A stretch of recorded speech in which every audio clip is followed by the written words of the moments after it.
In this video, we're going to understand the concept of MySQL control flow program. Just like the way we have conditional statement in every programming language, how they function, how they work. That's how the MySQL control flow program work. We are just writing some lines of code to perform a logical operation to see whether the condition is going to be true or false. So we are still going to be using the student data. So let's activate our database first. We'll say use early code. Then we already have our data there, which is student data. So let's select the data and let's say select all from student underscore data.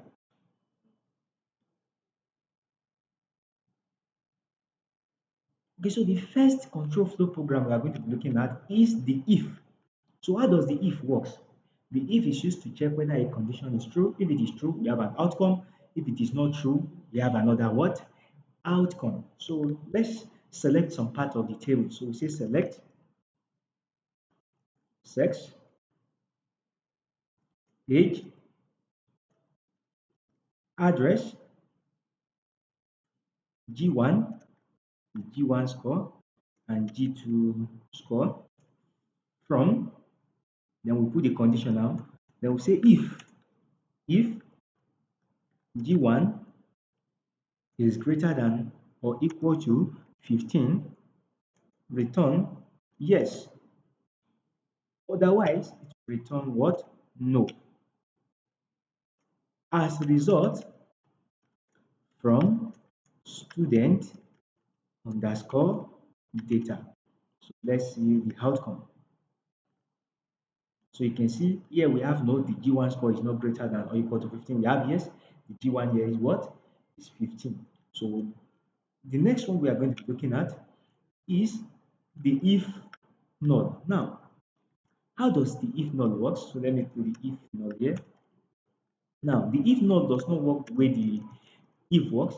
The if null is comparing between two columns. So for instance, I want to compare between G1 and G2. So it simply means therefore, if the value of G1 is null, return the value of G2. But what happens if both the value of G1 and G2 is null?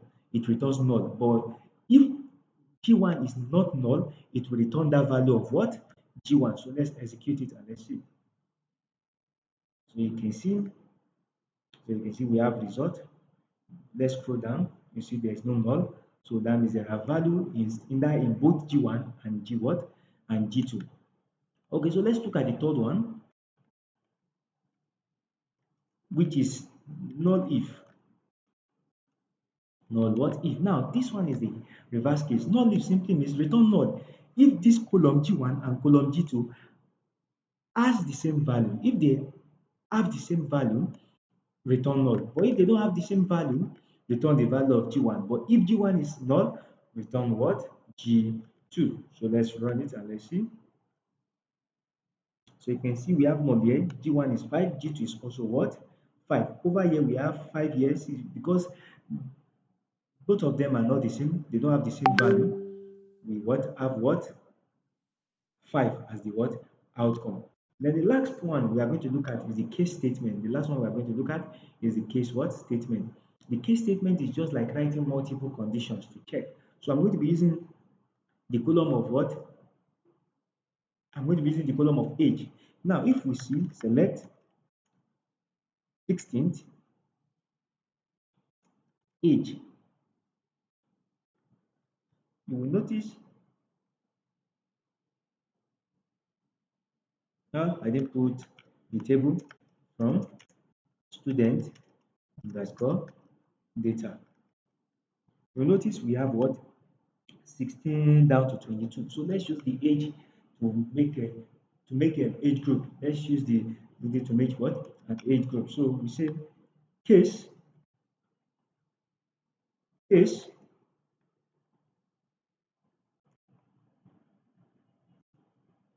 So let's make a case like by saying case.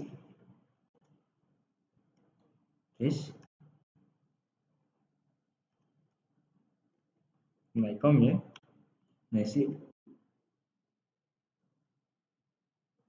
select all, select all. When age is greater than or equal to, let me check the distance again to be sure, from 16. When age is greater than or equals to 16 and age is less than or equal to 18, then let them be called 16 to 18.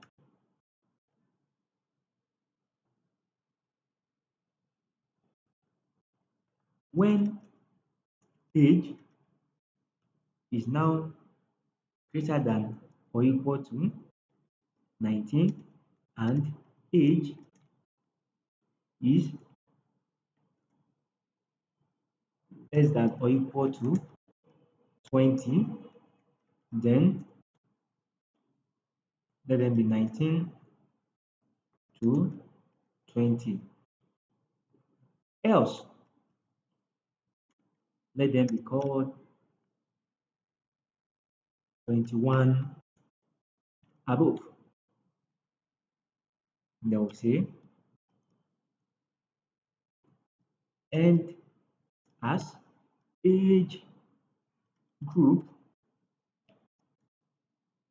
from student underscore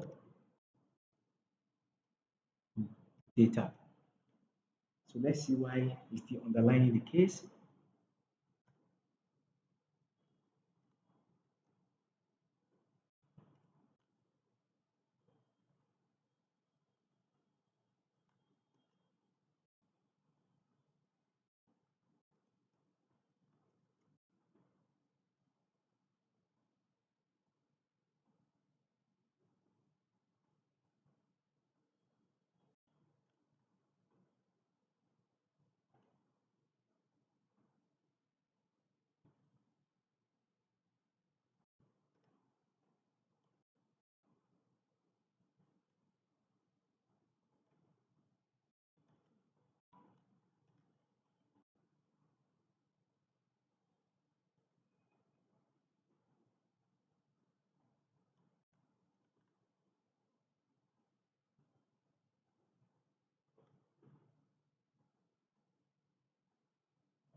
Okay, I'm making a mistake here. So let's say case age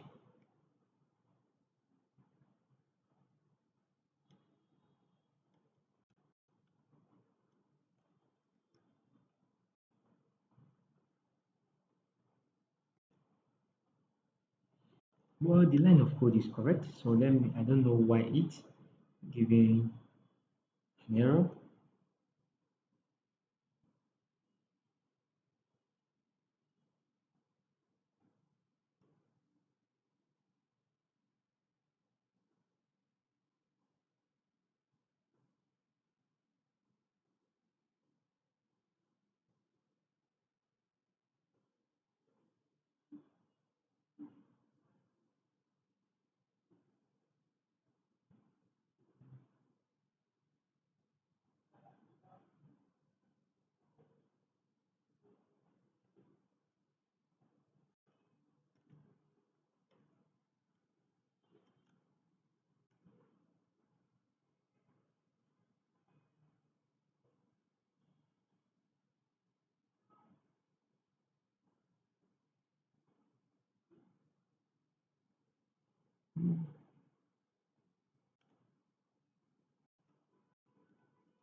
Yeah, it's correct. I don't know. Okay, so I'm missing the select. So select all. So let's run it now and let's see. So let's scroll to the extreme. We'll see what we have here. So you can see we've created a, we have the new column age what? Age group.